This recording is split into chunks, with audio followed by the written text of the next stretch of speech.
The defection of Chris D'Entremont from the Conservatives to the Liberals jolted Parliament and rebalanced the scales in Canadian politics. D'Entremont's former party called him an opportunist and a traitor, while D'Entremont says he left because of Pierre Poilievre's leadership style. The event showed the limits of caucus discipline and party loyalty, which has largely been ironclad under Poilievre's leadership.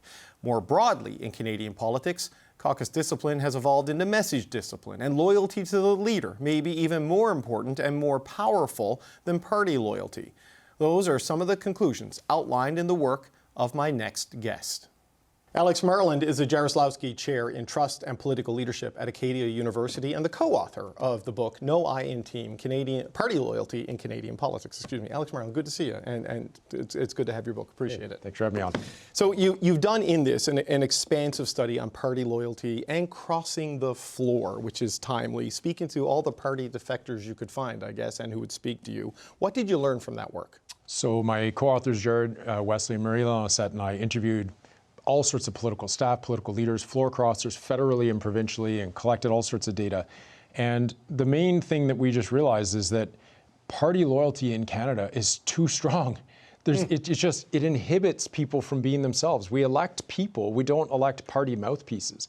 And we live in a world where party discipline has evolved into message discipline, partly because of social media and other forces.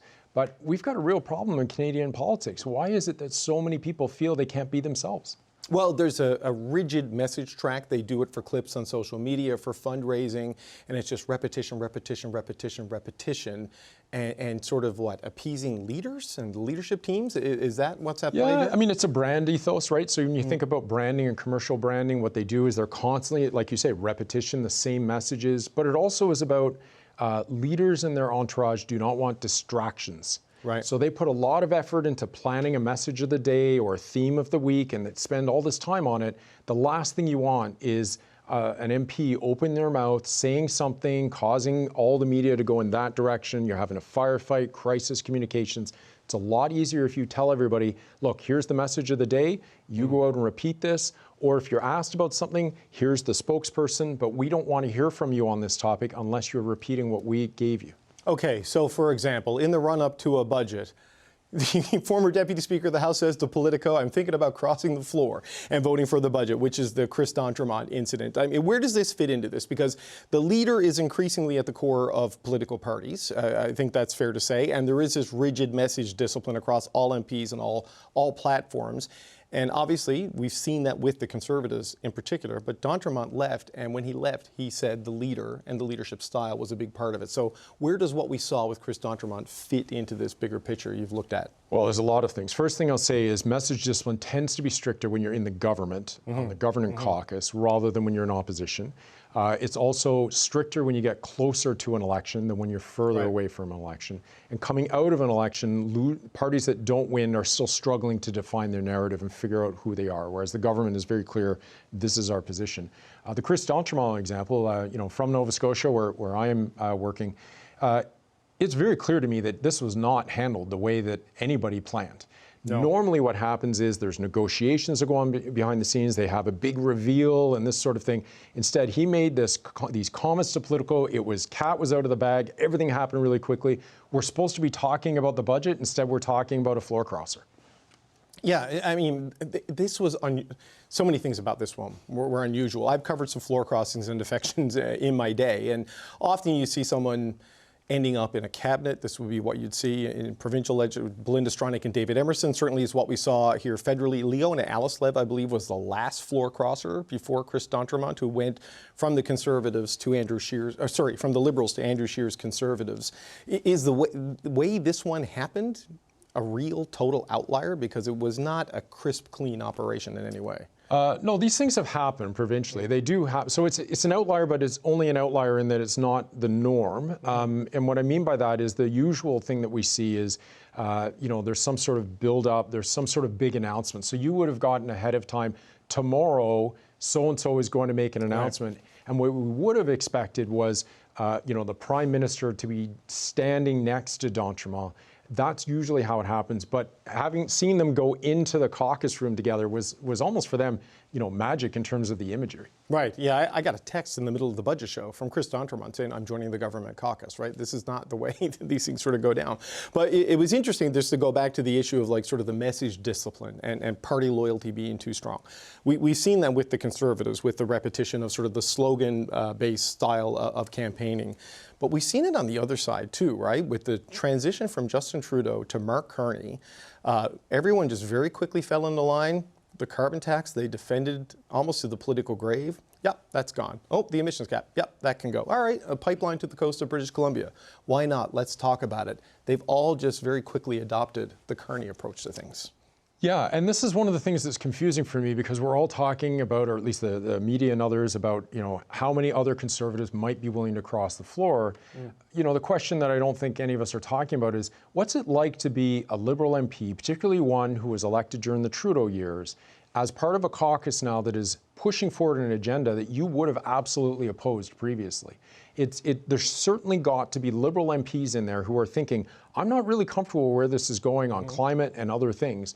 And yet we're not actively talking about that because I think one of the common things about Liberals is what seems to motivate them most is the quest for power. Yes. And we usually don't see people leave governing parties. They usually leave opposition and they're more interested in joining the governing party. We have seen, some, I don't want to call it outbursts, but some critiques, right? Karina Gould has, expressed some concern, for example, about a pipeline. They formed an environmental caucus to raise some of those issues.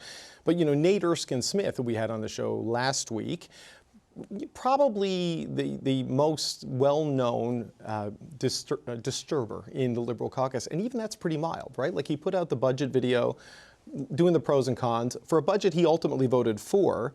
But even the critiques he had of it was notable because it is so rare. Yeah, it really tells us something about Canadian politics when an MP who is known for respectful advocacy, who often still will end up voting with this party regardless, is seen as some sort of maverick. I mean, the definition of a maverick in today's politics is so much different than it was 20, 30, and 40 years ago, where you had grand, big politicians, particularly in the regions, colorful characters. We don't have regional ministers now in the way that we used to. We don't, if you were, there's been public opinion polls that say that Canadians can't even name ministers, let alone name their local representatives. Everything now seems to be about the leader. That trickles down into the messaging that everybody is told. And now we just have everybody getting elected and told, you've got to just do whatever the leader's circle tells you to do. We saw a bit of that in the dying days of Trudeau, right? Like Wayne Long, who's now, sort of in the ministry with Mark Carney, had said he needed to go. Ken McDonald had said they would pass the best before date, but it was really right up to the very end before people would truly break ranks and push, which just shows how strong it all was.